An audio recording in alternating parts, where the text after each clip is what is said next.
Et si c'était la réalisation d'un rêve, réparer chez soi des objets, des appareils ménagers en panne, en fabriquant soi-même des pièces détachées, celles par exemple que l'on ne trouve plus sur le marché, ou encore répliquer ces jouets, pas toujours à bon prix dans les magasins. C'est le pari de l'imprimante 3D, une révolution qui s'invite déjà dans certains foyers en France. Pour quelques centaines d'euros, il est désormais possible d'acquérir l'une de ces imprimantes. Ces machines sont capables du meilleur. La semaine dernière, le cœur d'un bébé a été sauvé aux États-Unis par une imprimante 3D, mais aussi peut-être du pire. Regardez le reportage de Sylvain Pierrot et Romain Pellery. Sylvain répondra aux questions de Guylaine. Depuis un an, Pascal et Delphine vivent avec une petite usine cachée dans leur salon. Cette drôle de machine, en forme d'aquarium, est une imprimante 3D. Ils ont pris l'habitude de la sortir en cas de coup dur. Qu'est-ce que t'as cassé? Regarde, je sais pas comment j'ai fait mon compte, mais... Ah, tu vois, regarde, c'est une toute petite pièce. Plus besoin de passer tout son week-end dans les magasins de bricolage. Pascal peut remplacer cette pièce de plastique sans sortir de chez lui. Première étape, trouver le plan de l'objet en 3 dimensions sur un site internet spécialisé. Donc tu vois, regarde, et en fait ça ressemble exactement à ça, hein, non? Télécharger ce fichier informatique est gratuit et ne prend que quelques secondes. Tu as une idée de la couleur avec laquelle tu veux le faire? Bah écoute, moi je te proposerais bien orange, parce que tant qu'à faire, autant personnaliser. Et comme on a le mur orange en face... Ouais, ça fera un rappel. D'accord. Pour fabriquer la pièce, Pascal doit charger une bobine de fil de plastique. Le choix est fait, ce sera orange. Ce filament qui est relativement solide va être chauffé à 230 degrés et en fait ça va ressortir par la petite tête ici en dessous sous forme plus liquide. Une fois que notre pièce est bien positionnée sur le plateau, il nous suffit de cliquer sur le bouton pour construire la pièce. L'imprimante va alors reproduire la pièce de plastique, couche après couche. L'objet se construit sous les yeux du couple, qui ne se lasse pas du spectacle. Ouais, on se sent un peu toujours une âme d'enfant quand on regarde ça. Imaginez l'année passée, les premiers objets qui sont sortis. Pendant 3 heures, on était devant la machine, occupé à regarder la pièce s'imprimer, quoi. Pascal et Delphine n'en sont pas à leur coup d'essai. Donc je vous emmène dans la salle de bain. C'est tout leur appartement qui a été envahi d'objets imprimés à la maison. Donc j'ai commencé ici avec une petite fourche qui me permet d'accrocher mon sèche-cheveux. Comme ça, mon sèche-cheveux ne traîne pas n'importe où dans la salle de bain. Ici, je me suis imprimé un petit pot pour ranger tout mon cosmétique. Très pratique. Et on avait cassé un anneau de rideau de douche. Donc voilà, on en a remplacé un, imprimé en 3D. Ensuite, je peux vous ramener ici. Donc comme je fais de la couture, un petit objet pratique. Des boîtes à couture, des gadgets pour décorer leur intérieur, ou même des cadeaux pour la famille et les amis. Là, en l'espace d'une année, vous en avez fait combien d'objets à peu près? Honnêtement, je ne les ai pas comptés, mais une bonne 60aine pour sûr, je pense. Dans le salon, la machine continue d'imprimer la pièce de plastique. Si tout se passe bien, elle sera prête dans une dizaine de minutes. Ces imprimantes 3D sont de moins en moins réservées aux seuls fans de nouvelles technologies. Demain, cela pourrait être vous et moi, car l'imprimante 3D s'apprête à déferler dans nos vies. Cette année, 100 000 machines seront vendues dans le monde, un marché à 1 milliard d'euros qui devrait tripler dans les 5 ans. Une révolution technologique menée par une poignée de start-up indépendantes américaines et aussi françaises. Dans quelle mesure l'impression 3D va-t-elle transformer nos vies? Comment les industriels vont-ils s'adapter à ce nouveau marché? Et quelles sont les conséquences du fait de pouvoir tout imprimer, le meilleur comme le pire? Voyage dans un monde étonnant où le virtuel flirte avec le réel, où en quelques clics, l'idée peut prendre forme, où le futur est déjà entre nos mains.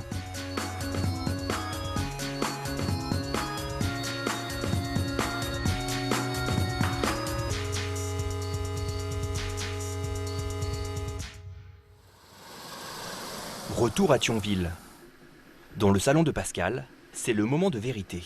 Bon, t'as vu, c'est fini. Yes. On va pouvoir décoller ça. Hop. Pascal semble satisfait du résultat. Ouais, c'est pas mal, hein. Grâce à son imprimante 3D, il a le sentiment de s'être inventé une nouvelle manière de consommer. Le gain, principalement, que moi je vois, c'est déjà pour retrouver cette pièce-ci dans le commerce, il faut déjà y arriver. Voilà, je vois pas trop l'intérêt non plus d'aller racheter tout un boîtier complet pour descendre les volets. Mais voilà, la pièce est neuve, il n'y a plus qu'à aller la poser. Pour cette pièce de 2 grammes, l'impression ne lui aura coûté que quelques centimes de matière plastique. Ah bah nickel, parfait. Parfait. À peine la première pièce du jour imprimée, le couple est déjà reparti pour concevoir d'autres objets, comme ce filtre pour leur évier. Jour et nuit, leur nouveau joujou tourne en permanence. C'est jamais vraiment terminé, on a une liste qui s'allonge de jour en jour. On a beau en barrer un, il y en a 10 qui suivent.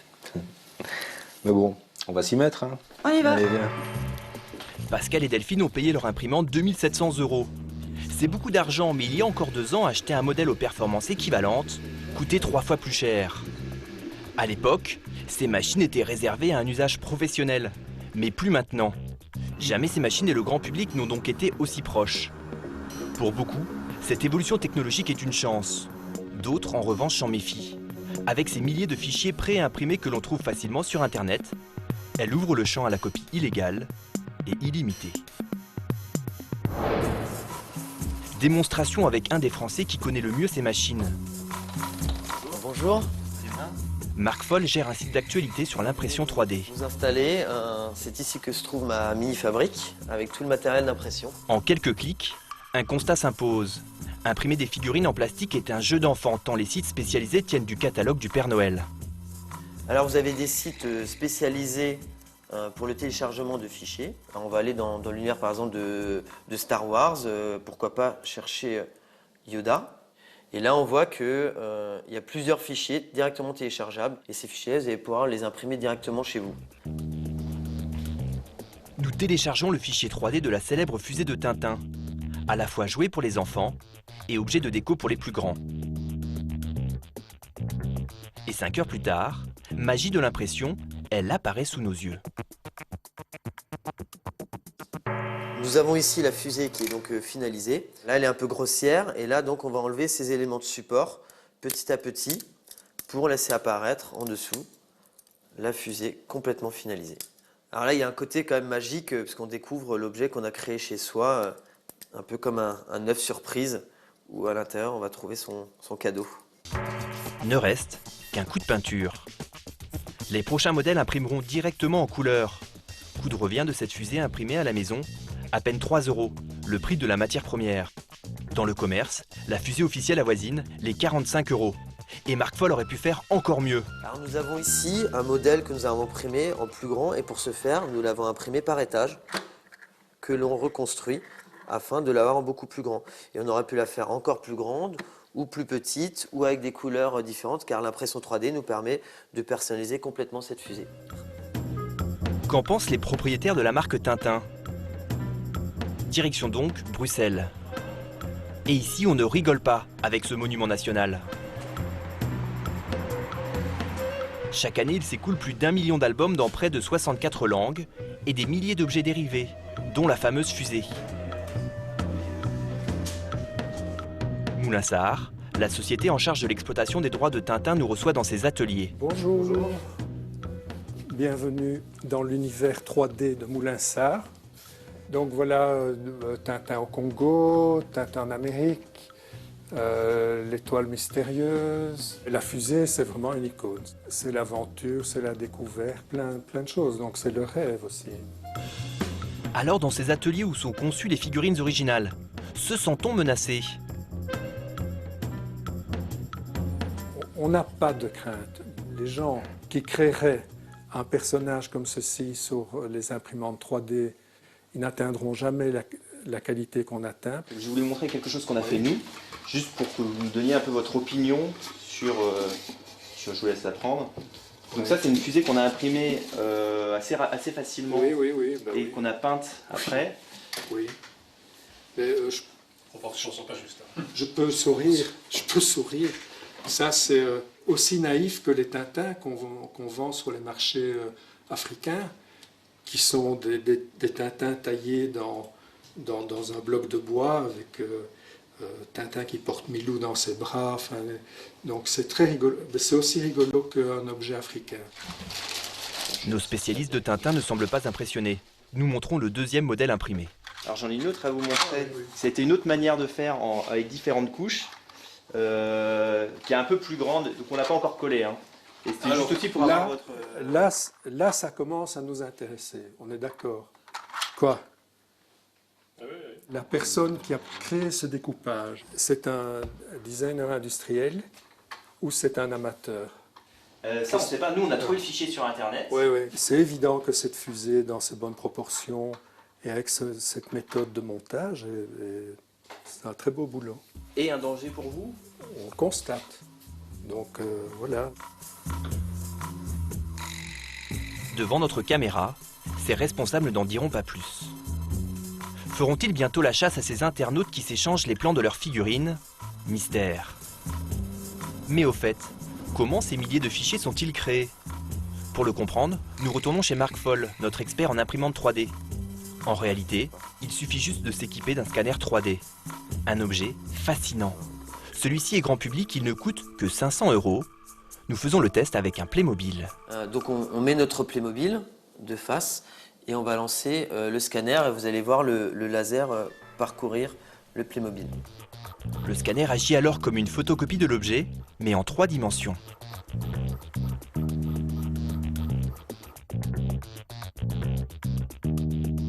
Ça peut représenter un vrai danger pour la marque de pouvoir répliquer directement des personnages de Playmobil chez soi. Il suffira d'en acheter un, de le scanner et ensuite de le répliquer à volonté à la maison. Une copie conforme? Pas si sûr. Notre faux Playmobil n'est pas très mobile. Ses bras ne sont pas articulés.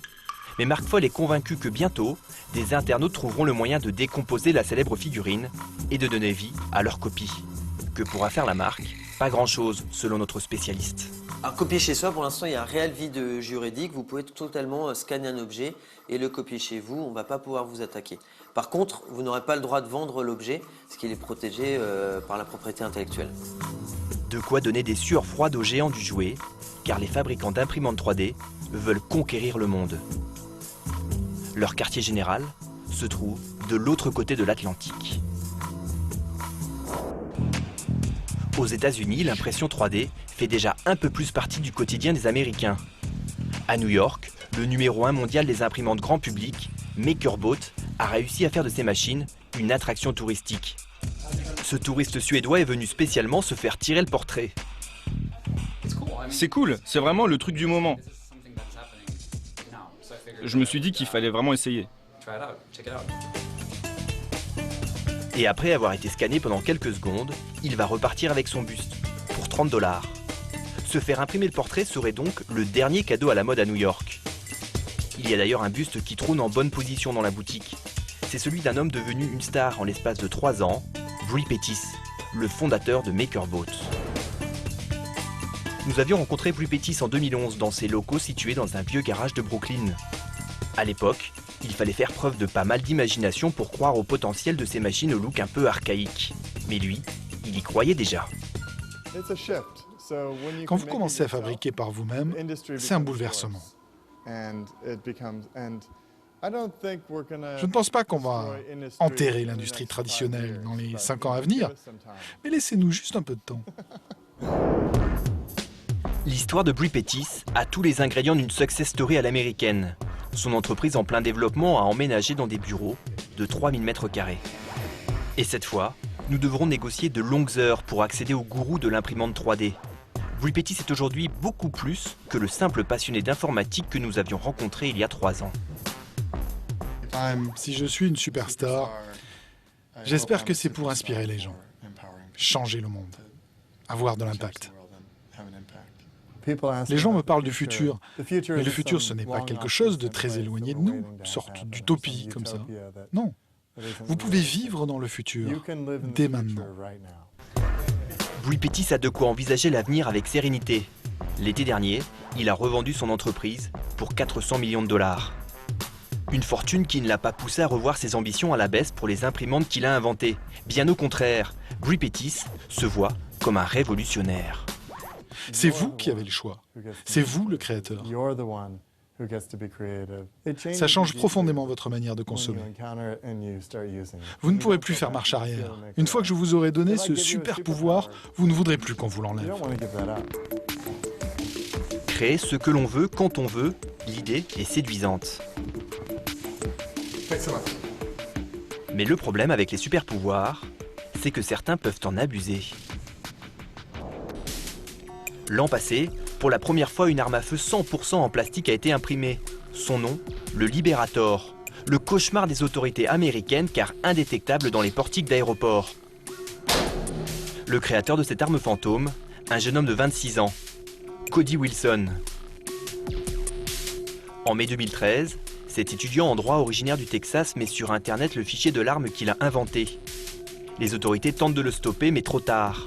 En 2 jours, près de 100 000 personnes téléchargent le fichier. Aujourd'hui, le célèbre magazine Wired le considère comme l'une des 15 personnes les plus dangereuses au monde. Il est étroitement surveillé par le FBI. Malgré cela, dans une Amérique férue d'armes à feu, Cody Wilson a déjà fait des émules. Nous nous rendons à Portsmouth dans le New Hampshire, à la rencontre de Chapman et Ben. Ça, c'est le Mossberg 5981. Le Mauser 1966, adapté pour tirer en Winchester 308. Le Taurus PT8 45. Le SIG P226. Voici Chapman, il est informaticien. Et voici Ben, il est administrateur de site internet.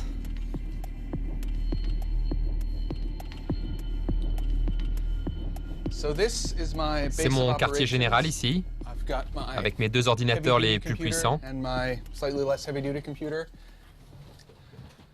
Le Liberator, Liberator, Liberator, un fichier avec une grenade. Ah, je sais pas ce que c'est ça. N'importe qui peut le télécharger ? N'importe qui avec une petite connaissance d'Internet, oui. On peut voir ici la poignée, le percuteur, la gâchette, le barillet. Il n'y a pas de manuel de montage. J'ai dû deviner, mais en fait, c'est très simple. Chapman avait lancé l'impression du Liberator avant notre arrivée. Sur son imprimante, un peu artisanale, le processus a duré pas moins de 27 heures. Mais apparemment, ça a marché. J'ai l'impression que c'est fini. La pièce centrale semble être complète. C'est une arme de calibre de 9 mm. Et Ben, j'ai toutes les pièces du Liberator. Comme avec de simples Lego, il ne lui reste plus qu'à assembler les différentes pièces pour former une arme mortelle. J'ai toujours considéré les armes à feu comme des outils. Les outils n'ont pas d'intention. Ça n'incarne ni le bien ni le mal. Cela dépend de la façon dont on s'en sert. C'est ma philosophie.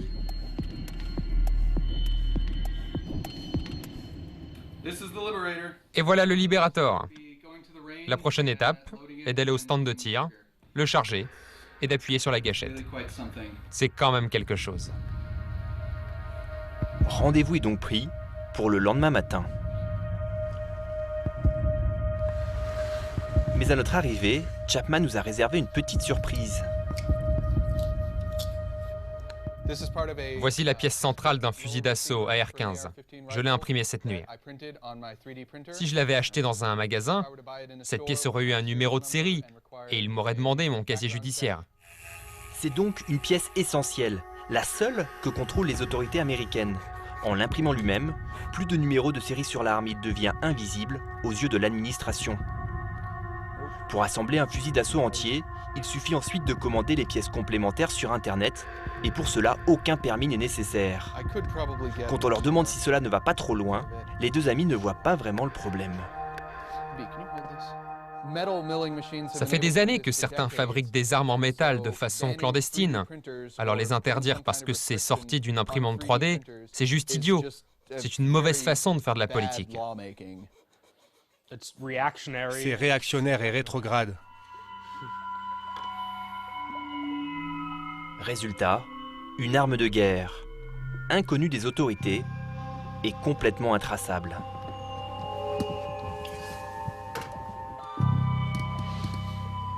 C'est maintenant l'heure d'essayer les 2 armes imprimées.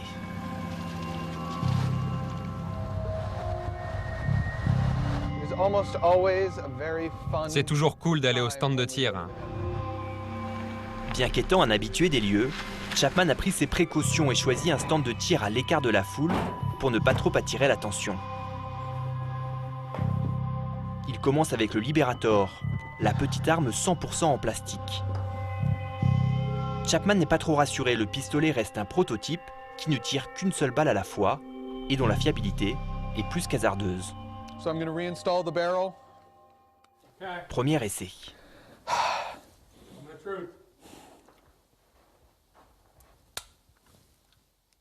Oh, regarde ça, la gâchette est cassée. Ça devrait pas faire ça. Le mécanisme en plastique n'a pas tenu. La gâchette n'était pas assez enclenchée.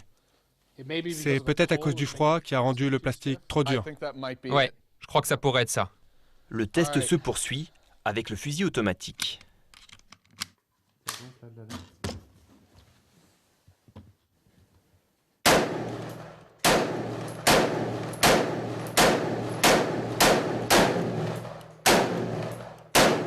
Le chargeur de 30 balles est vidé en quelques secondes. Je pense que le chargeur est vide. Je me sens bien maintenant. Je suis content de voir comment ça a marché. Je pense déjà aux petites modifications que je pourrais y apporter, comme imprimer une nouvelle crosse. Je pense déjà à améliorer tout ça.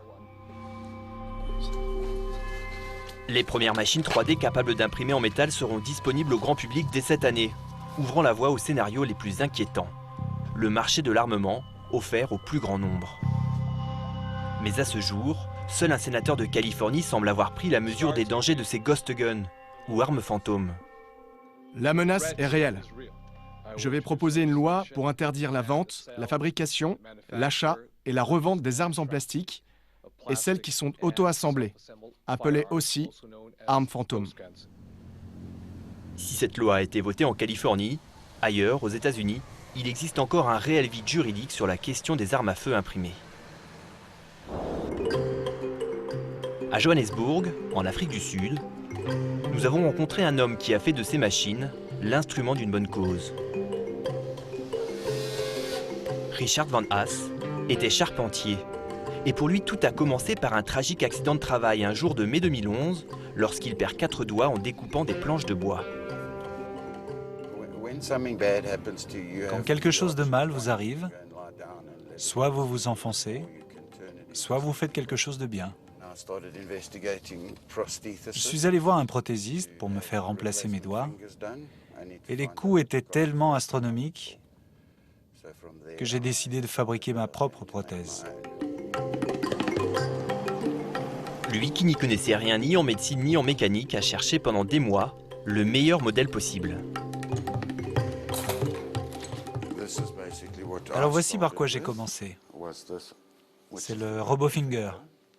J'ai perdu 2 phalanges sur ce doigt et j'avais besoin de faire ce mouvement. Et c'est donc la pièce que j'ai conçue pour effectuer ce geste. Et Richard s'est dit qu'au lieu de faire des doigts, pourquoi ne pas concevoir des mains entières? Avec un ami, il met au point la première main robot pour un enfant handicapé, au moment même où les imprimantes 3D se démocratisent. Une aubaine. Devant le flot de réactions positives, il décide de tout lâcher et de se lancer dans la production de ses mains robots, bénévolement. Voici RoboHand. C'est ici que j'ai mis mes imprimantes. J'en ai 2 pour l'instant. Richard assemble jusqu'à 6 mains par semaine. Là, vous avez un doigt, un pouce et une phalange. Il suffit juste de copier et coller pour en faire le nombre de doigts nécessaires. Et ce qu'on voit à l'écran, c'est ce que la machine imprime.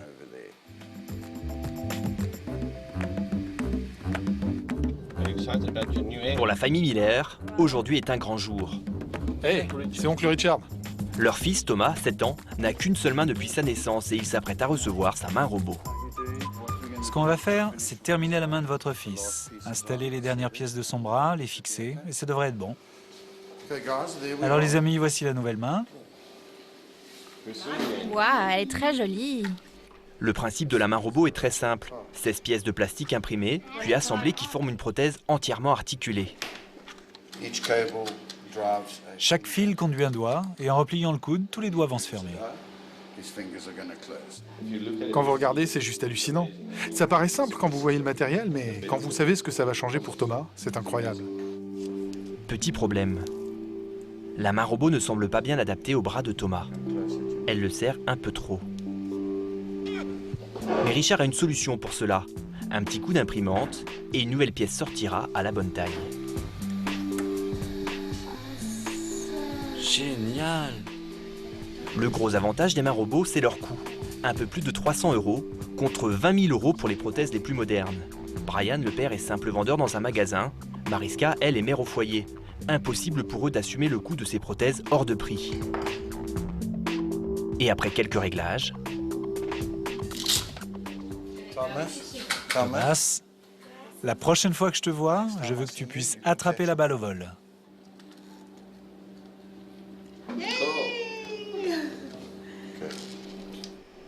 Et quand Richard n'accueille pas les familles sud-africaines, c'est du monde entier qu'il reçoit des commandes. Ça, c'est le tableau avec la photo des gens qui ont besoin de leurs mains. Plus de 400 familles sont aujourd'hui sur sa liste d'attente. Depuis qu'il a débuté cette aventure, Richard a imprimé près de 600 prothèses. Mais il a surtout mis en ligne gratuitement le fichier de sa main robot, permettant à n'importe qui dans le monde d'imprimer cette invention. Elle a déjà été téléchargée plus de 40 000 fois. Salut mon pote, profite de ta main. Pour Richard et ses parents, cette main, c'est l'espoir d'un avenir meilleur. Hey, c'est bien mon garçon. Attrape. Il a de nouvelles possibilités maintenant. Ce n'est plus un enfant avec une seule main. Il peut escalader les arbres, il peut nager, il peut faire du vélo. C'est un avenir radieux pour lui, il y a de l'espoir. C'est bien. Richard, lui, ne compte pas s'arrêter là. Aux dernières nouvelles, il envisage de se rendre en Syrie pour imprimer des prothèses de jambes en plastique pour les victimes de guerre. Sylvain, avec ce dernier exemple, on entrevoit la révolution de l'imprimante 3D dans le domaine de la prothèse. Alors, quels sont les secteurs de la médecine où son apport risque d'être très prometteur? Alors là, on a vu des prothèses, mais il y a également tout ce qu'on appelle les bio-imprimantes. Alors le principe, c'est le suivant. À la place des bobines de plastique qu'on a pu voir dans le film, là, ce sont des cellules souches embryonnaires qui seront placées à l'intérieur pour créer des structures organiques. Et aujourd'hui, on est seulement capable de pouvoir créer des tissus humains qui durent entre 20 et 30 jours. Mais demain, on pense qu'on sera capable de fabriquer un foie, un rein ou même un cœur. Un organe ? Même un cœur, oui, d'ici 10 à 15 ans. Alors 2 700 €, c'est le prix payé par ce couple qu'on voit dans votre reportage pour acheter une imprimante 3D et l'avoir à la maison. C'est encore un peu prohibitif. Est-ce qu'on peut en trouver des moins chers? Alors aujourd'hui, on peut en trouver à partir de 800 €, mais à ce prix-là, on va simplement imprimer des choses assez basiques. Il faut compter à peu près 2 000 € pour pouvoir imprimer des objets de meilleure qualité, mais il faut savoir que chaque semaine, de nouveaux modèles sortent qui seront capables d'imprimer à différentes couleurs et différentes matières en même temps. Et alors, est-ce qu'il faut, pour utiliser une imprimante 3D, forcément l'acheter? Alors aujourd'hui, il y a des lieux maintenant qui sont dédiés aux imprimantes 3D. C'est le cas par exemple de La Poste, qui a expérimenté en région parisienne dans 3 bureaux un service d'impression 3D. On s'y est rendu et on s'est rendu compte que le public était assez réceptif et qu'il y avait pas mal de monde qui était intéressé. Et il y a également les Fab Labs. Alors littéralement, qu'est-ce que c'est Fab Lab? Littéralement, ce sont les les laboratoires.